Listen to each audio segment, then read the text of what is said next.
కవితకు MP seat ఇవ్వకపోవడం కారణం లిక్కర్ కేసే అంటారా?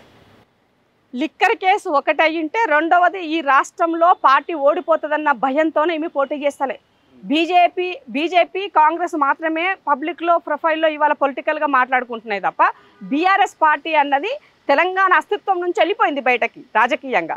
కాబట్టి ఇవాళ దానిని ఆమెకి ఎక్కడ అపవాదం వస్తుందో, ఇంకా ఎమ్మెల్సీ ఉంది కదా, లోకల్ బాడీ ఎమ్మెల్సీ 4 రోజులు ఇదే నడుపుతా అయిపోతుంది, తర్వాత మళ్ళీ ఏదో జరగకపోతుందా అని ఆలోచిస్తుంది. ఆమె కూడా మరి ఏమైనా బీజేపీ వైపు ఆలోచిస్తుందేమో తెలియదు మనకి. ఈ మధ్యలో కవిత సోషల్ మీడియాలో కాబట్టి బాగా మాట్లాడుతుంటుంది, ప్రభుత్వం పైన చాలా విమర్శలు చేస్తుంది. అందులో భాగంగానే మనం మోడీ మీద అంటే పెద్దన్న అన్నందుకు రేవంత్ రెడ్డి అక్కడ పెద్దన్న అని చెప్పేసి మాకు సహాయం చేయాలి, రాష్ట్రానికి చాలా అవసరాలు ఉన్నాయి, తీర్చాలని చెప్పి చెప్పడం జరిగింది. దీనిపైన ఆమె మాట్లాడుతూ పెద్దన్న చిన్నన్న ఇద్దరు కలిసిపోతారు, ఇద్దరు కలిసి పోటీ చేస్తారు, ఇద్దరు ఒక ఒప్పందం ఉంది, ఈ యొక్క ఏబీపీ మూలాలు రేవంత్ రెడ్డిలో ఉన్నాయి కాబట్టి ఎప్పుడైనా బీజేపీ కాంగ్రెస్ కలిసే అవకాశం ఉంటుందని చెప్పేసి వ్యాఖ్యానించారు. ఇప్పుడు బడే మియ్య చోటే మియ్య అనే మాట్లాడింది, బడే భయ్య చోటే భయ్య అని మాట్లాడింది.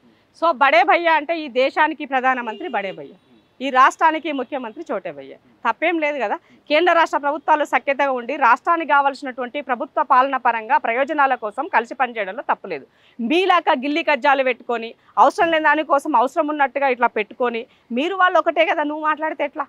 ఇవాళ నీ లిక్కర్ కేసును తప్పించుకోవడం కోసము బీజేపీని ప్రసన్నం చేసుకోవడం కోసం ఇవన్నీ మాట్లాడుతున్నాం అసలు మాటలు చెప్పాలంటే, ఒక్క మాటలు చెప్పాలంటే. కాబట్టి కవిత గారు రాజకీయ అస్తిత్వాన్ని కోసం మాత్రం ఆమె పోరాటం తప్ప నిజంగా మహిళల పోరాటం కాదు. రేవంత్ అన్న ఇవాళ కేంద్ర ప్రభుత్వంతో అదే వేదిక పైన చెప్పారు, మీరు మా రాష్ట్రాన్ని అభివృద్ధి కోసము మీ యొక్క బ్లెస్సింగ్స్ కావాలి అంటే మీ దగ్గర నుంచి మాకు నిధులు కావాలని అర్థం ఒక్కరి భాషలో అర్థం చేసుకునే వాళ్ళకి మనం ఏం చెప్పలేం వాటికి. అదేవిధంగా నెక్స్ట్ వేదికలోనికి వెళ్ళినప్పుడు చెప్పారు, ఎస్ మా ప్రత్యర్థి బీజేపీ పైన మా పోరాటం ఉంటుంది. 2 నేషనల్ పార్టీగా కాంగ్రెస్ బీజేపీ ఎప్పుడూ ప్రత్యర్థులే, తప్పకుండా ఈ ప్రజల సంక్షేమం కోసం మా పోరాటం ఆగదు.